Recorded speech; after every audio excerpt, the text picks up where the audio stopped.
سلام، مهدی شوری هستم. در ایام نوروز با کشتی آرش با شما خواهیم بود.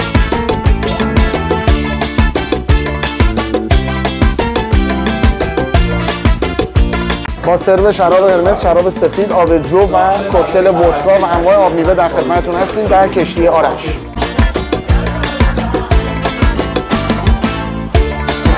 همراه دیجی حرفه‌ای خواننده ما سامان خواهد بود در ایام نوروز و ملچی مطرح کشور آقای حامد بالا.